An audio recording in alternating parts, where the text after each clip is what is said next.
Merhabalar, hoş geldiniz. 3-4 yaş uyumlu ceket çalışmamızı yapacağız bugün. Ceketimiz için 4 tane ip kullanacağız. 6 tane de düğmeye ihtiyacımız var. Videonun sonunda santim olarak ölçülerini verdim. Oradaki ölçüleri inceledikten sonra örgünüze başlayabilirsiniz. Daha büyük veya daha küçük nasıl öreriz onu da yine anlatmaya çalıştım her zaman olduğu gibi videonun sonunda. Renklerle çalıştığımızda şurada göstermek istiyorum örnek olarak. Hem kız hem erkek bebekler için uyumlu bir model olacak. Daha küçük çalışmak isteyen arkadaşlarım da aynı sayılarda ancak daha küçük hırka elde etmek isterseniz ipimizi burada ben daha ince iple çalışmıştım. Hırkam 1-1,5 yaş uyumlu oldu. Alttaki kullandığım ipimden dolayı da hırkam 3-4 yaş arası uyumlu oldu. Buradaki şiş numaram da 4,5'tu. Sizler tercihinize göre 5 ile de örebilirsiniz. Onu video içerisinde anlatacağım.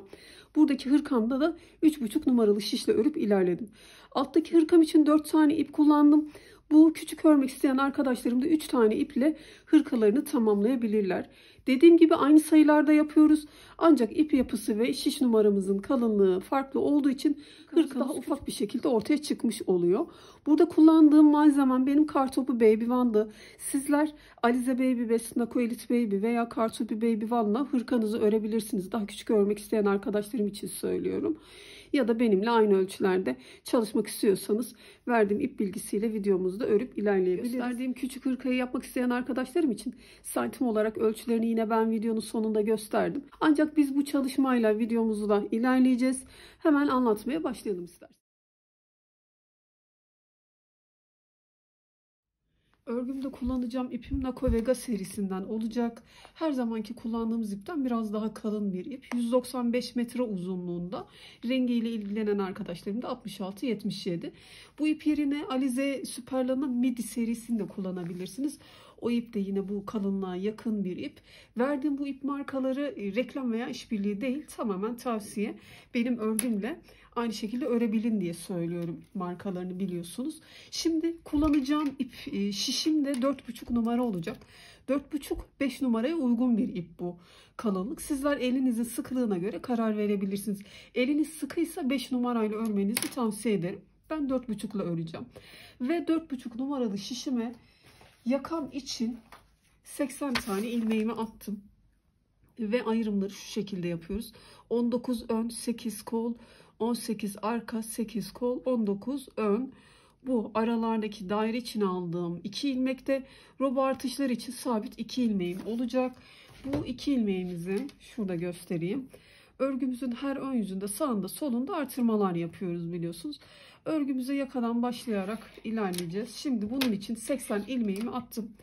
Ve bir detay olmadığı için ilmeklerimi attıktan sonra ön yüzden arka yüzden bir sıra ördüm. Şöyle baktığımızda bir diş haroşa sırası görünüyor. Örgümüzü haroşa örgülerle yapacağız. Şöyle ki şurası bizim örgümüzün ön yüzü aslında biliyorsunuz, düzgün taraf. Ancak ben burayı örgümün ön yüzü olarak kabul edeceğim.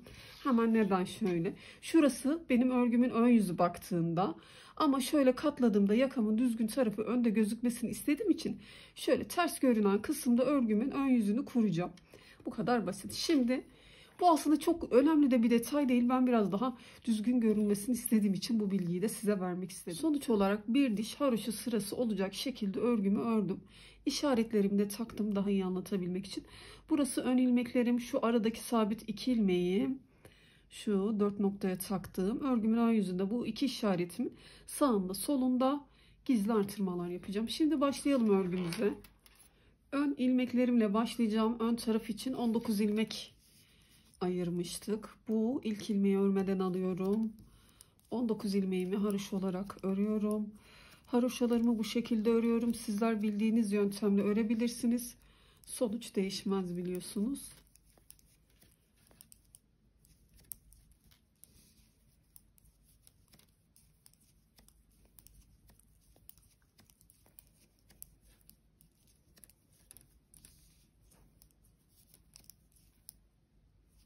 ...19 ilmeğimi ördüm. Şöyle. Ön için 19 ilmek ayırmıştık. Şurada gözüksün o. Ve zaten işaretimi de gördüm. Bir gizli artırma yapıyorum. Bildiğiniz gibi gizli artırma yapabilirsiniz. İşaretimi geçirdim. Bütün ilmeklerimiz haroşa olduğu için bu aradaki 2 ilmeğin biraz daha belirgin olana kadar işaret takmayı ihmal etmeyin. Anlayabiliyorsanız da takmadan da ilerleyebilirsiniz. Aradaki 2 ilmek haroşamı ördüm. İşaretimi geçirdim. Bir gizli artırma yapıyorum. Kol için 8 ilmek ayırmıştık. 8 ilmek haroşamı örüyorum.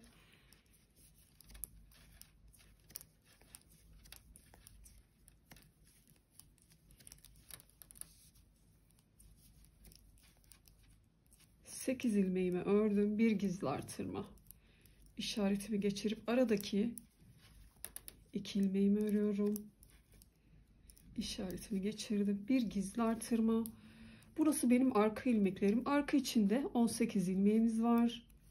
Gizli artırmadan sonra 18 ilmek örüyorum. Zaten işaretimde takılı. O noktaya kadar örüyorum 18 ilmeğimi. 17, 18. Gizli artırma yapıyorum. İşaretimi geçirdim. Aradaki 2 ilmeğimi örüyorum. İşaretimi geçirdim. Hemen gizli artırmamı yapıyorum. Kol ilmeklerim için 8 ilmeğimi örüyorum.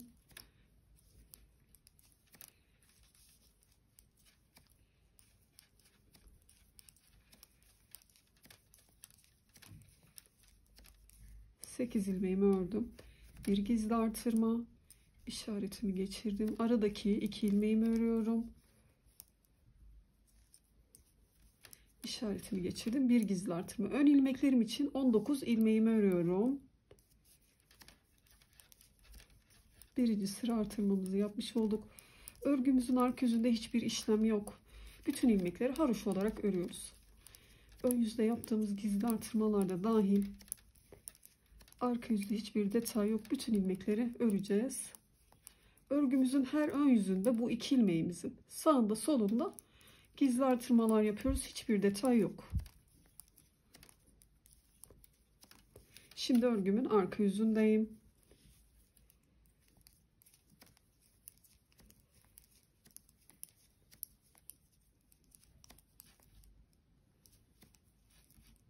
İşaretimi yine ördükçe devam ettiriyorum. Bu aradaki sabit 2 ilmeğimizin yerini karıştırmamanız için istediğiniz şekilde işaret alabilirsiniz. Arka yüzden bütün ilmekleri haroşa olarak örelim. Sıramı tamamladım. Örgümün ön yüzüne, arka yüzü ön yüzü karıştırırsanız hemen şöyle işaret takabilirsiniz. Örgümün ön yüzüne geldiğimi ve artırmalar yapacağım kısmı anlamak için örgümün herhangi bir yerine şu şekilde bir işaret takayım. Burasının benim örgümün ön yüzü olduğunu anlayabilmem için. Şimdi başta artırmalarla beraber 19 ilmeğimiz 20 ilmek oldu. İşaret takılı yere kadar 20 ilmek haroşamı örüyorum.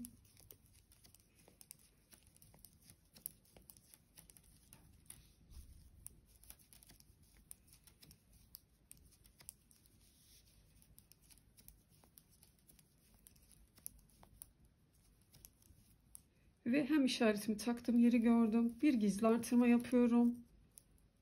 İşaretimi geçirdim. Aradaki sabit 2 ilmeğimi örüyorum. İşaretimi geçirdim. Kol ilmeklerimdeyim. Ondan önce bir gizli artırma. Çünkü bu 2 ilmeğimin sağında solunda gizli artırma yapıyorum. Örgümün her ön yüzünde. Şimdi kol ilmeklerimde bir önceki sırada 8 örmüştüm. Artırmalarla beraber 10 ilmeğim oldu. Gizli artırmadan sonra 10 ilmek haroşa örüyorum.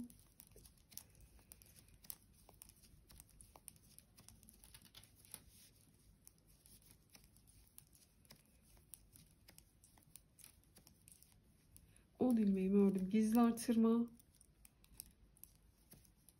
Aradaki 2 sabit ilmeğimi örüyorum.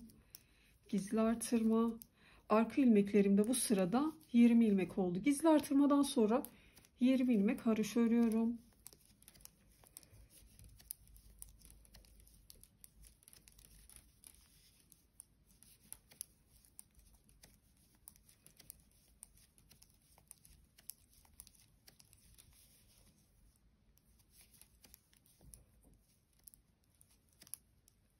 Ilmeğimi ördüm.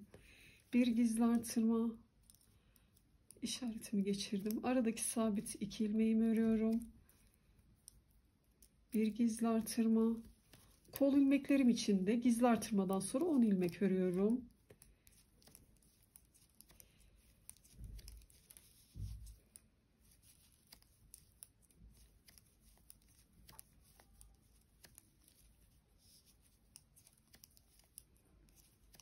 On ilmeğimi ördüm. Bir gizli artırma, işaretimi geçirdim. Aradaki 2 ilmeğimi örüyorum. İşaretimi geçirdim. Bir gizli artırma. Gizli artırmadan sonra ön tarafta da 20 ilmeğim olmuştu. Bu 20 ilmeğimi örüyorum. Arka yüzde yine bütün ilmekleri olduğu gibi haroşa olarak örelim. Tekrar örgümüzün ön yüzüne geçelim. Sıralarımı tamamladım. Arka yüzden de bütün ilmeklerimi haroşa olarak ördüm. Şimdi tekrar örgümün ön yüzündeyim. Gördüğünüz gibi işaretimin olduğu yer. Bu defa başta ön için ilmeklerim 21 tane oldu. İşaretime kadar 21 ilmek örüyorum. 21 ilmeğimi ördüm. Biraz daha belirgin olmaya başladı şu artışları yaptığımız yer ama yine işaretimize devam edelim. Gizli artırmamı yaptım. İşaretimi geçirdim. Aradaki 2 ilmeğimi örüyorum. İşaretimi geçirdim ve gizli artırmamı yaptım. Kol içinde bu sırada gizli artırmadan sonra 12 ilmek örüyorum.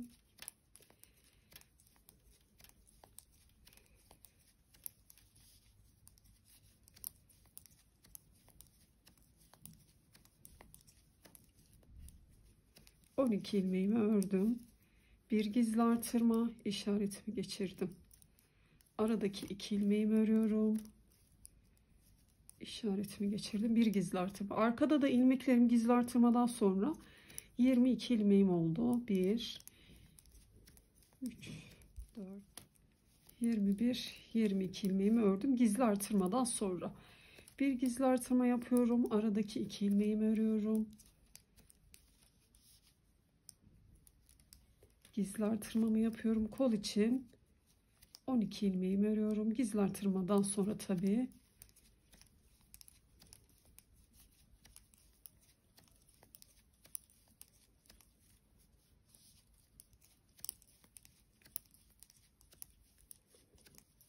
Kol ilmeklerimi ördüm. Bir gizli artırma. Aradaki 2 ilmeğimi örüyorum. İşaretimi geçirdim. Ön ilmeklerimi öreceğim. Tabii bir gizli artırma. Ön içinde 21 ilmeğimiz olmuştu. 21 ilmeğimi örüyorum. Yine örgümün arka yüzünde hiçbir detay yok. Artırma vesaire. Bütün ilmekleri haroşa olarak örüyorum. Arka tarafta hiçbir işlem yapmıyorum. Sıralarımı tamamladım. Arka yüzden de bütün ilmeklerimi ördüm. Şimdi tekrar örgümün ön yüzündeyim. Aslında anlaşılır olduğunu düşünüyorum. Hiçbir detay yok. Sadece roba artışları yapıyoruz. Onu da bu işaretimin sağında solunda artırmalar yaparak devam ediyorum. Bütün ilmeklerim sarhoş olduğu için artırma yapacağımız yeri henüz birkaç sırada şaşıran arkadaşlarım olacaktır. Sayarak da ilerleyebilirsiniz. Mesela önde birer ilmek artıyor. Buralarda ikişer, kolda ikişer ilmek artıyor. Çünkü sağında ve solunda artırma yaptığımız için arka tarafta da öyle. Her ön yüzüne geçtiğimizde örgümüzün ikişer ilmek artmış oluyor. Kolda, arkada, önde birer tane. Şimdi burada da isterseniz artışları yine göstereyim. Ön için bu defa 22 ilmek örüyorum. Sonra gizli artırma yapıyorum. 21, 22. Ön tarafta 22 ilmeğimi ördüm. Gizli artırma yapacağım noktaya geldim. Gizli artırmamı yaptım. İşaretimi geçirdim. Aradaki 2 ilmeğimi örüyorum. İşaretimi geçirdim. Bir gizli artırma yapıyorum. Kolda 14 ilmeğimiz oldu. Gizli artırmadan sonra 14 ilmek örüyorum. 13, 14 ilmeğimi ördüm. Bir gizli artırma. İşaretimi geçirip aradaki 2 ilmeğimi örüyorum. İşaretimi geçirdim. Bir gizli artırma. Arka ilmeklerimde bu sırada gizli artırmadan sonra 24 ilmek örüyorum. 24 ilmeğimi ördüm. Bir gizli artırma. İşaretimi geçirdim. Aradaki 2 ilmeğimi örüyorum. İşaretimi geçirdim. Gizli artırmamı yapıyorum. Kolda da 14 ilmeğimi örüyorum. 12, 13, 14. Kol ilmeklerimi ördüm. Gizli artırmamı yapıyorum. işaretimi geçirdim. Aradaki 2 ilmeğimi ördüm. İşaretimi geçirip gizli artırmamı yapıyorum. Ön taraftaki gizli artırmadan sonra 22 ilmeğimiz var. Bu 22 ilmeğimi örüyorum. Yine örgümün arka yüzünde bütün ilmekleri olduğu gibi örerim. Örgümüzün ön yüzünde bu 2 ilmeğimizin sağında solunda gizli artırmalar yaparak robamız için yeterli uzunluğa gelene kadar artışlarımızı yapalım. Zaten hiçbir detay yok aslında, çok kolay dediğim gibi. İlk vesaire de yok bu aşamada. Sadece haroşa örgülerle örüyoruz. Örgümüzün ön yüzünde bu işaretlerimizin sağında solunda artırmalar yapıyoruz. Bu kadar. İlerleyelim bizler. Robam için yeterli uzunluğa geldim. 22 defa gizli artırma yaptım. Bu uzunluk benim için yeterli.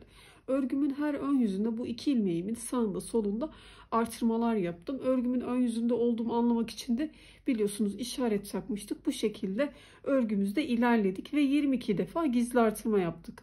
Ancak ben kol evinin biraz daha rahat olmasını istediğim için, kasmasın diye bir sırada hiç artırma yapmadan, şu 2 ilmeğimin sağında solunda artırma yapmadan öylece ördüm. Zaten arka yüzden de sıralarımızı öylece hiçbir işlem yapmadan örüyorduk. Şu baştan şuraya kadar haroşa sıralarımı saydığımda 24 diş haroşa sırası çalışmış. Buradaki sayı sizin ilmek alış şeklinize göre bir sıra eksik veya fazla olur. Hiç sorun teşkil etmez. İsterseniz santim olarak ölçüsünü vereyim. 15 santim roba uzunluğumuzu çalışmış olduk. Şimdi artık artırma yapmayacağız. Dediğim gibi 22 defa gizli artırma yaptık. Bunu nasıl anlayabiliriz? Saymakta zorlanan arkadaşlarım biliyorsunuz, robayı ayırırken ön taraflarda 19 ilmeğimiz vardı. Ve 22 defa da gizli artırma yapınca buradaki sabit 2 ilmeğime kadar, işaretimin takılı olduğu yere kadar 41 tane ilmeğim oldu. Yani 19 artı 22 ön için 41 ilmeğimiz olduğunda kaç defa artırma yaptığımızı anlıyoruz. 22 defa gizli artırmamı yaptım. Roba uzunluğu için bir sırada hiçbir artırma yapmadan ördüm. Şimdi artık sadece kolları öreceğiz. Örgümün ön yüzündeyim. Şimdi işaretimin takılı olduğu yere kadar örüyorum.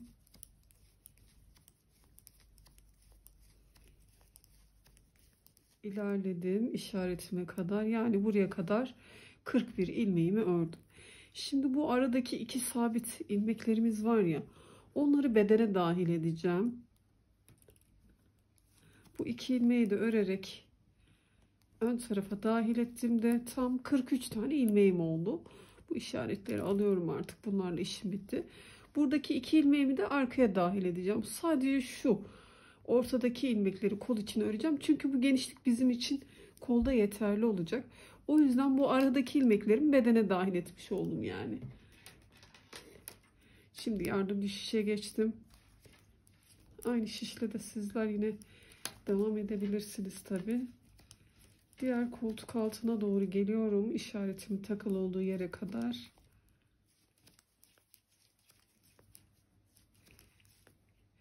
Şimdi burada ileri doğru gitmiyorum. Bu işaretimi de alabilirim artık.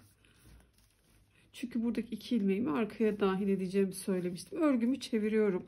Kol ilmeklerimi saydığımda 52 tane ilmeğim var. Sadece bu 52 ilmeği örüp çalışacağız şimdi. Tabii benim gözüme yine geniş geldi. Örerken sağında solunda eksiltmeler yapalım. Şimdi geri dönüşümü yaptım. Kol ilmeklerimi örüyorum. Örgümün sonunda 2 ilmeği bir alıp keseceğim.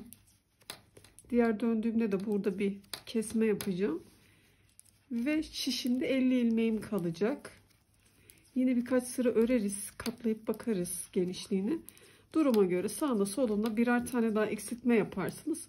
48 ilmekle kolumuzu tamamlayabiliriz. Ben biraz örüp ilerleyeyim. Kaç tane kesme yaptığımı söylerim. Şimdi örgümün sonuna doğru ilerliyorum. Şişimde son kalan 2 ilmeğimi bir alıp örüyorum. Bir tane eksiltmiş oldum.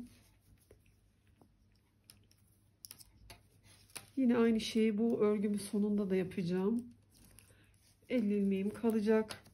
Bu şekilde kol ilmeklerimizi örelim. Bir detay yok zaten. Haroşa örgülerle örüp tamamlayacağız. Dediğim gibi sonrasında kaç tane kesme yaptığımı söylerim. Zaten burada şimdi beraber eksilttik. Yine örgünün sonunda bu 2 ilmeği bir alıp keseriz. Birkaç sıra öreriz. Katlayıp genişliğine bakarız. Muhtemelen 2 ilmek daha keseceğim sağında solunda. Sonrasında yine ben size bilgi vereceğim. Hırkamın kolunda yeterli uzunluğa geldim. Bütün ilmekleri de kestim. İpimi de biraz uzun bıraktım ki dikişte kullanmak için. Sizinle beraber kol örmeye başladığımda sağında ve solunda kesme yapmıştım. Sonrasında 4-5 sıra daha ördüm. Yine sağında ve solunda kesme yaptım. Bu 48 ilmekle kol çalışmamı tamamladım. Kaç santim ördüm hemen onu söyleyeyim. Santim olarak ölçtüğümde 28 santim, 27-28 santim ördük ve haroşa sıralarımı da saydığımda tam 50 sıra çalışmış oldum. Çünkü kıvırıp katlayacağımız için kolumuzu bu şekilde uzunluk bizim için yeterli. Ön taraftan ilerleyip kolu çalışmıştık. Şimdi buradan ipimi bağlayacağım. Kaldığım yer burası çünkü.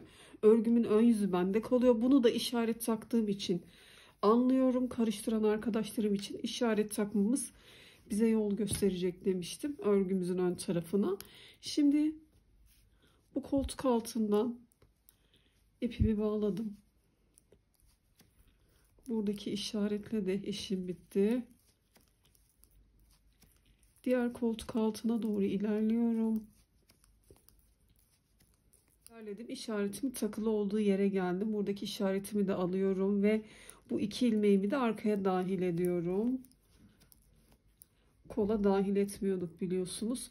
Burada da ikişer ilmekleri dahil edince arka ilmeklerim 66 ilmeğim oldu. Bunu da benimle kıyaslayabilin diye söylüyorum. Arka ilmeklerim de 66 oldu. Şimdi yine yardımcı şişimle kolumu örüyorum. Buradaki 2 ilmeğimi de ön tarafa dahil ediyordum. Ve şu işaretimden önceki ilmeklerim benim kol ilmeklerim oluyor. Diğer tarafta olduğu gibi yine kesmelerimizi yapacağız. Aynı uzunlukta örelim. Bu kol çalışmamızda da diğerinde olduğu gibi yapıp tamamlayacağız. 52 ilmeğimi ördüm. Buradaki işaretimi de alıyorum artık. Ve örgümü çeviriyorum biliyorsunuz.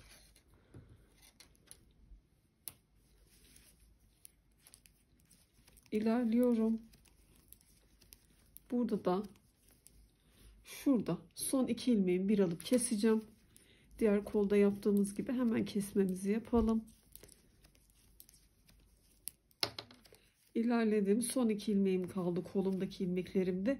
İkisini bir alıp kestim ve 51 ilmeğe düştü bu aşamada kol ilmeklerim. Tekrar örgümü çevirdim. Örüyorum. Göstermeme gerek olduğunu düşünmüyorum. Yine ilerlediğimde bu 51 ilmeğimi örmekteyim. Son 2 ilmeğimi bir alıp keseceğim ve 4-5 sıra öreceğim. Sonra yine örgümün sağında solunda kol ilmeklerimden bahsediyorum. Keseceğim 48 ilmekle yine kol çalışmamı öreceğim. Diğer tarafta kaç sıra ördüyseniz, kaç santim ördüyseniz aynı şekilde ilmeklerimizi örelim, tamamlayalım bu kolu da. Diğer kol çalışmamızı da tamamladık. Yine aynı şekilde ipimi biraz uzun bıraktım dikişte kullanmak için. Şimdi en son arka taraftan koltuk altından ipimi bağlamıştım, ilerlemiştim. Buradaki kolu tamamladım. İpimi buradan bağlamam gerekiyor. Yine örgümün ön yüzü bende.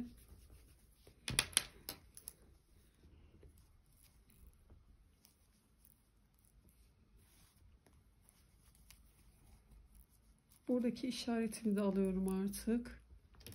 Örgümüzün beden örgüsüne geçmiş bulunmaktayız. Artık ön yüzden arka yüzden haroşa örgülerle öreceğiz. Hiçbir detay yok. Şimdi örgümün iç yüzünden geçerken koltuk altı da birleşmiş olacak. Örgümün bedeninde kaç tane ilmeğim var onu da sayacağım. Benimle aynı sayılarda çalışan arkadaşlarım için. Birkaç sıra öreceğiz, sonra ilik çalışacağız. Tek bir tarafta 2 tane ilik çalışacağız. Onun dışında başka detay yok. Haroşa örgülerle örüp ilerleyeceğiz.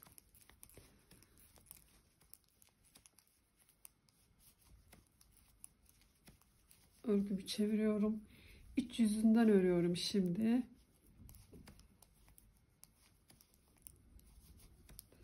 Örgümün bedeninde bütün ilmek sayım 152 tane ilmeğim var. Bu 152 ilmeğimi hiçbir eksiltme, artırma vesaire yapmadan öreceğiz.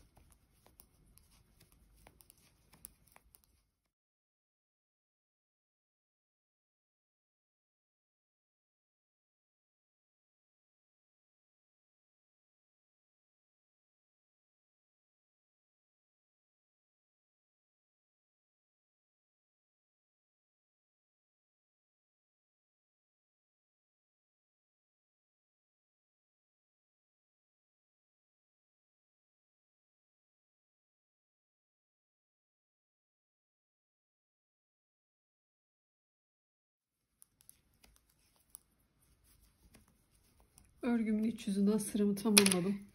Şimdi şöyle katlayalım bir.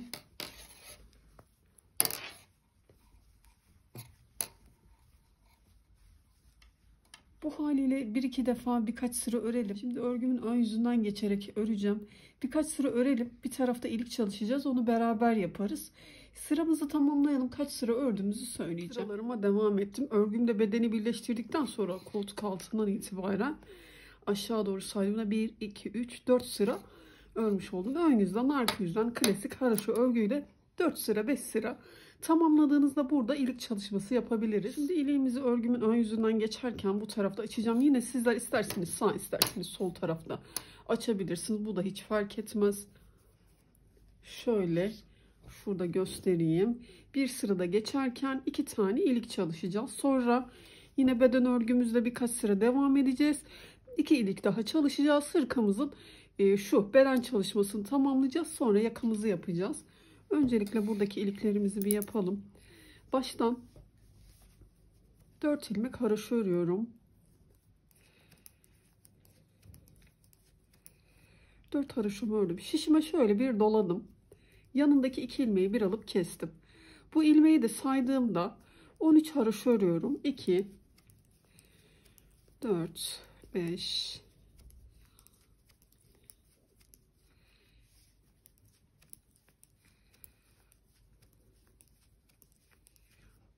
13 ilmek haroşamı ördüm. Doladıktan sonra şunu da saydığımda 2, 4, 6, 8, 10, 12, 13.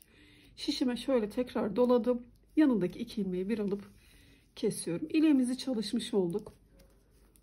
Kalan ilmeklerimi haroşa olarak örüyorum. Şu şekilde. Örgünün iç yüzünden geçerken de bu doladığım ilmeği de haroşa olarak örüyorum. İliğim ortaya çıkmış oluyor. Sıramı tamamlayayım. Arka yüzden geçerken de şurayı beraber ön yüzden sıramı tamamladım. Örgümün arka yüzünden örüyorum şimdi.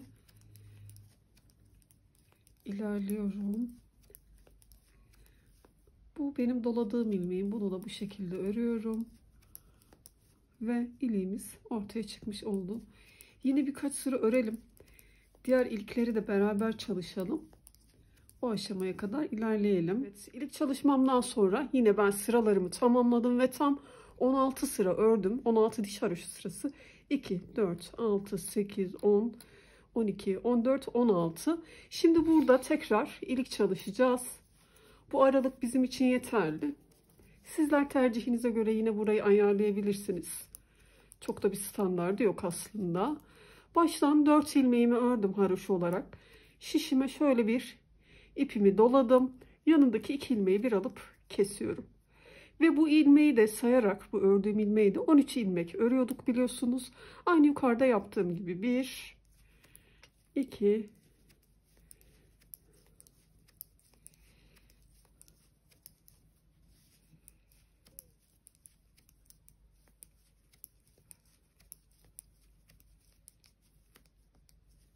13 ilmeğimi ördüm. 2, 4, 6, 8, 10, 12, 13. Evet. Burada yine şişime bir doladım. Yanındaki 2 ilmeği bir alıp kestim. Haroşa olarak tabi. Ve kalan ilmeklerimi artık ön yüzden, arka yüzden hırkam yeterli uzunluğa gelene kadar haroşa örgülerle devam edeceğim. Hiçbir detay yok. Eksiltme, artırma yapmadan zaten hırkamızın bedenini örerek ilerliyoruz. İkinci defa iliğimizi de çalıştık. Bu aşamada hırkamızı tamamlayana kadar örelim. Kaç sıra kaç santim ördüğümüzü söyleyeceğim. Sonra ilmeklerimizi keselim. Tekrar beraber devam edelim. Hırkamızın beden uzunluğunu tamamladım. Ben tam koltuk altından itibaren aşağı doğru saydığımda 46 diş haroşa sırası çalıştım. Ancak genişliğine göre siz bu uzunluğu 50 sıraya da tamamlayabilirsiniz ya da tercihinize göre daha uzun veya kısa yapabilirsiniz. Ve santim olarak ölçtüğümde de 27 santim civarı çalışmış olduk. Dediğim gibi uzunluğunu siz kendi tercihinize göre ayarlayabilirsiniz.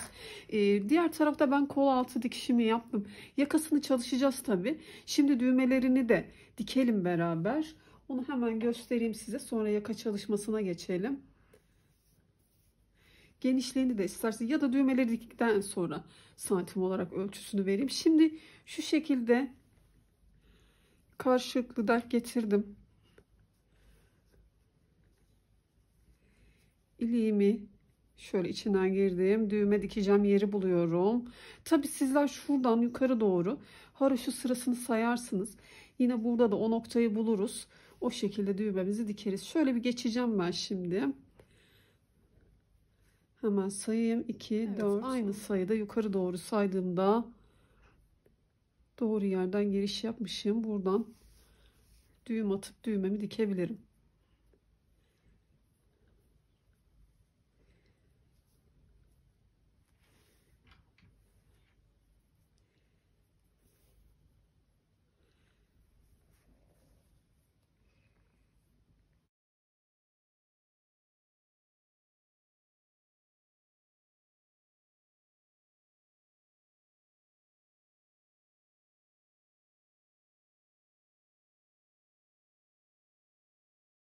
Birinci düğmemi diktim. Hemen ikincinin yerini buluyorum. Şu şekilde. Zaten şurada hizasını buluyorum.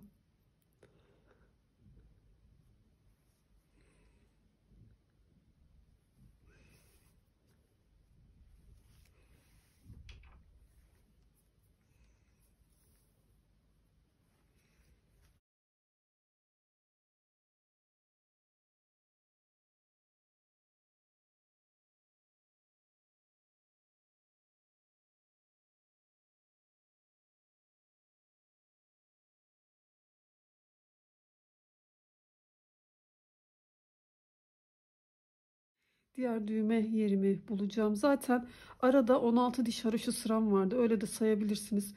Şöyle 2, 4, 6, 8, 10, 12, 14, 16 şuralara dikeceğim. Şöyle bakalım.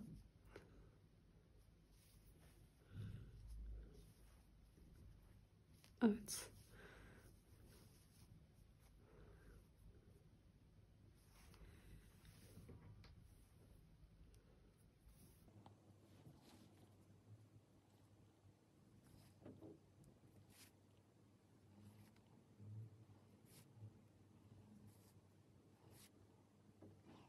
Sol düğmemi de diktim. Yine zaten yukarı doğru 16 diş haroşa sıramı saydığımda şu hizayı da takip ettiğimde bu düğmemin yerinde bulmuş oluyorum. Kola da ben katlayarak kullanacağım için düğme dikeceğim. Şimdi düğmeyi böyle çift kat olarak değil de tek katına dikeceğim. Çünkü sonrasında açıp kullanabilirsiniz veyahut katlayıp kullanabilirsiniz. Kol uzunluğunu sınırlamak istemiyorum. O yüzden sadece şu katına dikeceğim. Düğmemi aldım. Kolumu katladığımı düşündüm. Şu şekilde ayarlıyorum. Tam şu noktaya düğmemi dikiyorum. Dediğim gibi şu katından. Sizler istiyorsanız tabi çift kat olacak şekilde de dikiminizi yapabilirsiniz. Sonrasında belki açıp kullanırız kolu diye tek katından dikmeyi tercih ediyorum.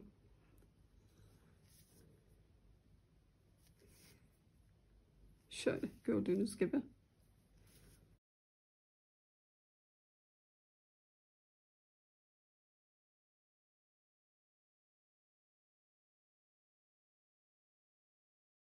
Buradaki düğme dikişimiz de tamam. Şimdi kol altı dikişimizi yapalım. Benim örgümün kenarlarında diş diş görünüm oldu. Bu diş diş olan yerlerden sıfır dikiş olarak kolumu dikeceğim. Sizlerin örgünüzün kenarı böyle olmadıysa da yine hiç önemli değil. Bildiğiniz gibi ince dikişle kol altı dikişinizi yapabilirsiniz.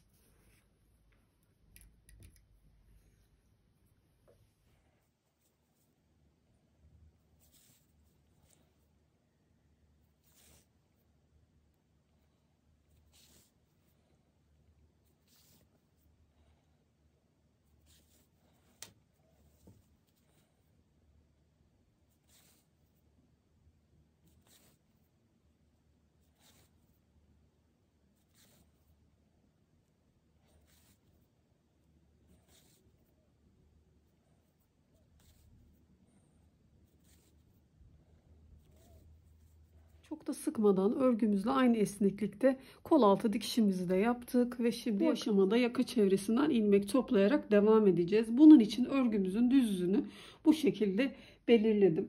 Şurada göstermek istiyorum.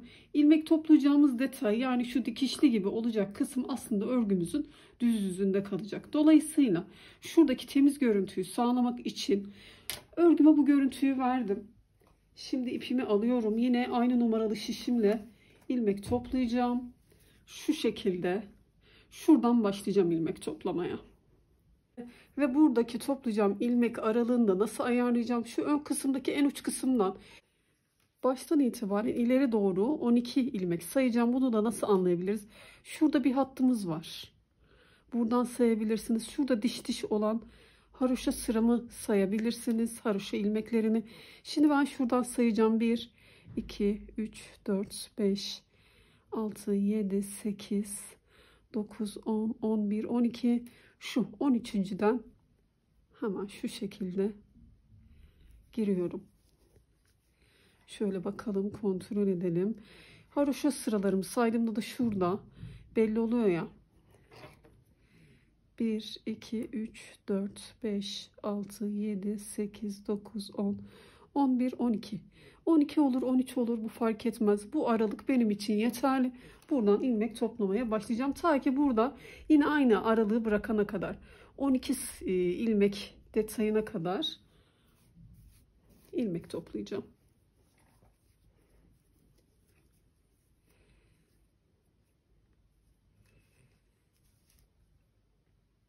Kendini belli eden şu her bir sıramın içinden batarak ilmeklerimi topluyorum.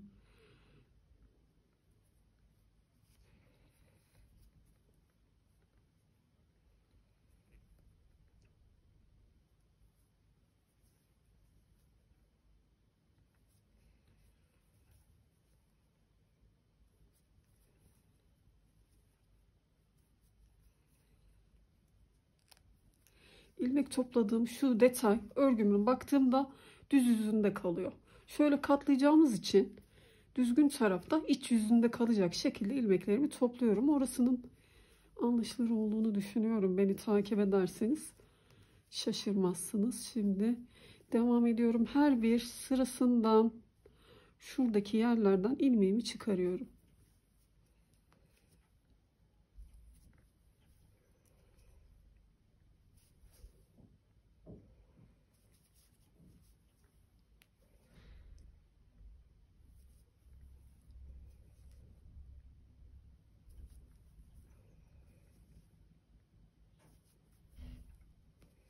İlerledim. Her bir ilmeğimin içinden girerek şöyle burada da yine nasıl 12 boşluk bıraktıysam aynı şekilde sayacağım. 1, 2, 3, 4, 5, 6, 7, 8, 9, 10, 11, 12. Şuradan da bir ilmek aldığımda eşitlemiş olacağım.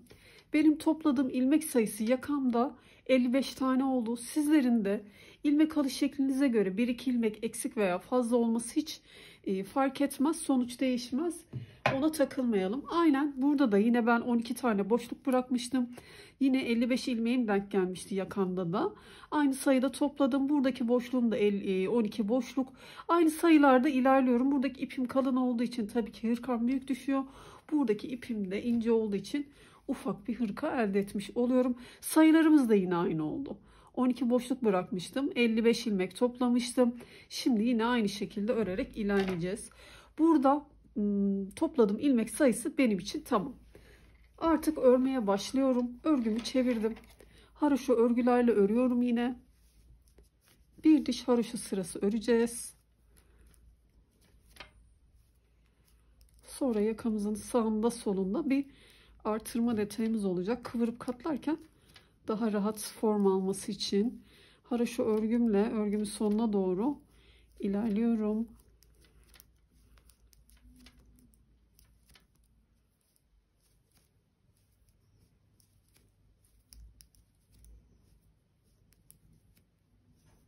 İlerledim. Burada ipimi bağlıyorum. Şimdi tekrar örgümü çevirdim. Bir diş haroşa sırası olacak şekilde örüyoruz. Şimdi bu 55 ilmeği hiçbir işlem yapmadan bu yüzden de örüyorum. Diğer yüzüme geçtiğimde artırma yapacağım.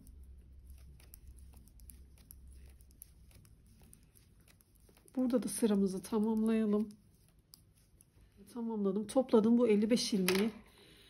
Bir sıra buradan, diğer sıra ön yüzden ördüm. Şimdi baştan 5 ilmeğimi öreceğim. İlk ilmeği yine örmeden alıyorum ve 5 ilmeğimi ördüm. Burada bir gizli artırma yapacağız. Şöyle bildiğiniz gibi de gizli artırma yapabilirsiniz. Şişime çapraz bir görüntü vererek ilmeğimi taktım. Gizli artırmamı yaptım. Baştan 5 ilmek ördüm. 2, 4, 5. Şimdi 5 ilmek daha öreceğim. Bu artırmamı saymıyorum. 1, 2, 3, 4, 5. Burada da bir gizli artırma yapıyorum. Dolayısıyla 5 ilmek sonra bir artırma yaptım. 5 ilmek sonra bir tane daha artırma yaptım. 2 ilmek artırmış oldum. Şişimde 10 tane ilmeğim kalana kadar ortadaki ilmeklerimi haroşa olarak örmeye devam ediyorum. İlerledim. Şişimde 10 tane ilmeğim kaldı. 2, 4, 6, 8, 10. Şimdi burada bir gizli artırma yapacağım. Diğer tarafta simetrik bir şekilde yapmış olacağız. 5 ilmek örüyorum. Gizli artırmadan sonra 1, 2, 3, 4, 5.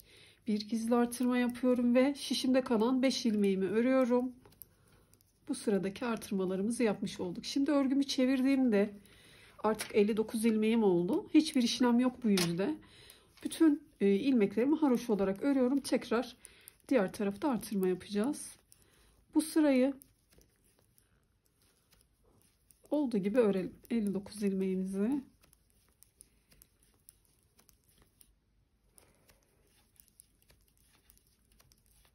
Sıramı tamamladım. Tekrar örgümü çeviriyorum. Artırma yapacağız. Artırma yapacağımız yeri şaşırmamak için şöyle söyleyeyim. Şu dikiş gibi görünen yer var ya, ilmek topladığımız detay.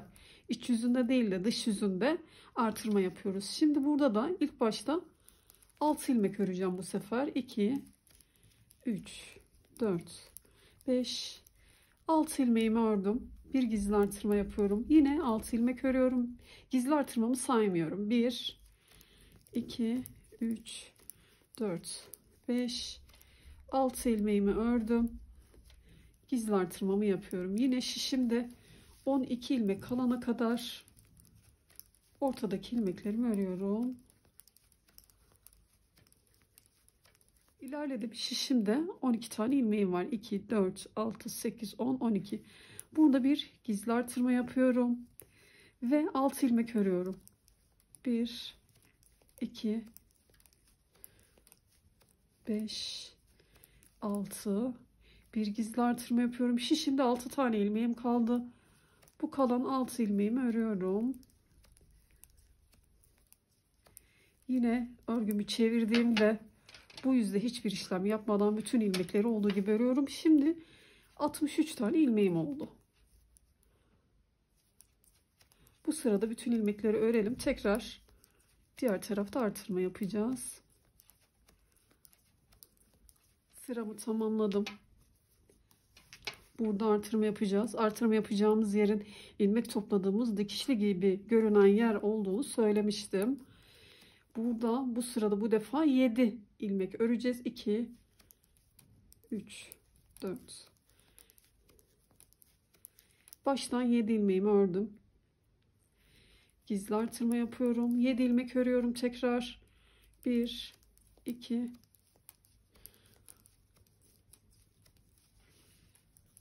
7 ilmeğimi ördüm. Gizli artırma yapıyorum. Yine şişimde bu defa 14 ilmeğim kalana kadar örüyorum.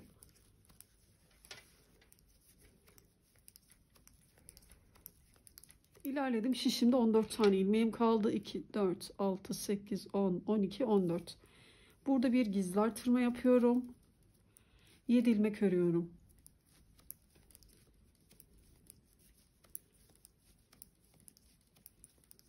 Yedi ilmeğimi ördüm. Gizli artırma yapıyorum. Kalan 7 ilmeğimi örüyorum. Şimdi şişimde 67 tane ilmeğim oldu. Örgümü çeviriyorum bu sırada. Bu 67 ilmeğimi olduğu gibi örüyorum haroşa olarak.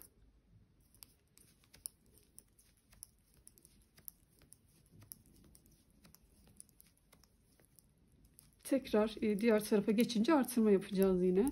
Bu sırayı tamamlayalım. Sıramı tamamladım ve örgümü çevirdim. Yine son defa artırma yapacağız. Dikkat ettiyseniz 5 sonra 6, sonra 7, sonra 8 ilmek örerek artırmalarımızı yaptık. Bu sıralamayla ilerledik ve 4 defa artırma yapmış olacağız. Son haliyle de şişimizde 71 tane ilmeğimiz olacak. Buradaki hırkamda ben öyle yapmıştım. 71 ilmeğe ulaştıktan sonra hiçbir işlem yapmadan gerekli derinliğe, uzunluğa gelene kadar yakamızı çalıştık. Bunu da öyle yapalım, bakalım nasıl olacak. Şimdi örgümün artırma yönündeyim. Bu sıradayım. Baştan 8 ilmek ördüm. Bir gizli artırma yapıyorum. Gizli artırmadan sonra yine 8 ilmek örüyorum. 2, 4, 8 ilmeğimi ördüm. Bir gizli artırma. Bu defa şişimde 16 ilmek kalana kadar ortadaki ilmeklerimi örüyorum. İlerledim. Şişimde 16 tane ilmeğim kaldı. Burada bir gizli artırma yapıyorum. 8 ilmek örüyorum gizli artırmadan sonra. 1, 2,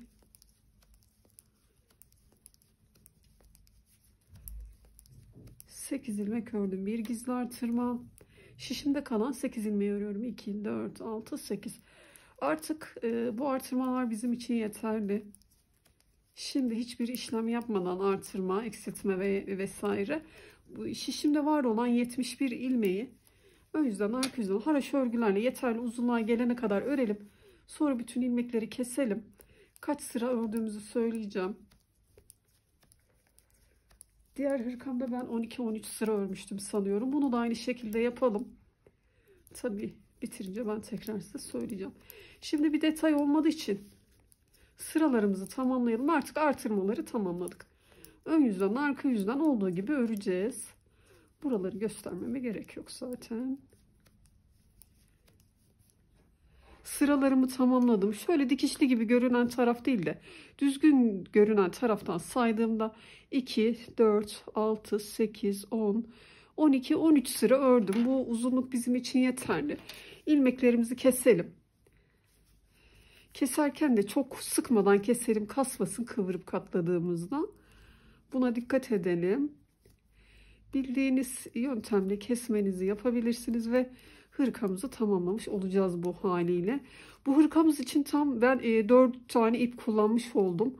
Dördüncü bitmiyor tabi ama 4 yumak ip açmamız gerekiyor. İlmeklerimizi keselim. Hırkamızın son haliyle tekrar gelelim. Bütün ilmeklerimi kestim. Yakayı da şu şekilde kıvırınca tamam. Bu sağındaki solundaki ipleri de içine alarak temizledim. Şimdi keseceğim ben bu ipleri. Bu hırkamda da 3 tane ip kullandım. 3. ipi de açarak bu hırkamı tamamlamış oldum. Ve hırka çalışmamızı tamamladık. Daha büyük nasıl öreriz ya da küçük nasıl öreriz onu anlatmaya çalışacağım. Bizler yakamıza 80 ilmek atarak başlamıştık. Daha büyük örmek isteyen arkadaşlarım roba artışlarını 22 defa gizli artırma yapmıştık. Yine aynı şekilde başlayıp 23-24 sıra roba artışını yaptığında ya da 25 daha büyük. Mesela 4-5 yaşlarında hırka elde edebilirler. İsterseniz yakasına birer tane, arkaya 2, önlere birer, kollara birer tane eklediğinizde yine hırkanızı büyütmüş olursunuz. Zaten küçük yapmak isteyen arkadaşlarım da şöyle ki ince iple çalıştığında Nako Elite Baby, Kartopu Baby One, Alize Baby Best bunları inceliği birbirine yakın zaten. Bu sayılarda başladığınızda yine aynen anlattığım sayılarda yapıp hırkanızı öreceksiniz. Ama ipiniz farklı olduğunda hırkamız bu şekilde küçük olacaktır. Hemen onun ölçülerini de vereceğim. Küçük hırkamın ölçüleri boy uzunluğu 30-31 santim, eninin genişliği 28 santim. Koltuk altından itibaren kolunu açık bir şekilde ölçtüğümde kıvırmadan 20 santim katını açarak ölçümde onu not almışım. Şimdi bizim ördüğümüz hırkanın ölçüsü de yine omuzdan şuradan etek ucuna kadar 39 santim. Eninin genişliği şu kısım 34 santim. Kol altından uzunluk şöyle katını açtığımda katını açarak da 27 santim. 4 tane ip kullandık bu hırkam için. Diğer küçük yapmak isteyen arkadaşlarım da 3 iple hırkaları çıkmış olacak. Daha küçültmek isteyenler de buradan Birer sayı eksiltecekler. Topladığında kaç ilmek çıkıyor? Ona göre ilmek atıp başlarlar. Çok küçük bir matematikle hırkanızı büyük veya küçük yapabilirsiniz. Elimden geldiğince tüm detaylarıyla anlatmaya çalıştım. Umarım sevdiğiniz bir model olmuştur. Yaptığınız örgülerinizi, tecrübelerinizi benimle yorumlarda paylaşabilirsiniz. Başka çalışmalarda görüşmek üzere. Buraya kadar videomu izlediğiniz için teşekkür ederim. Hoşça kalın.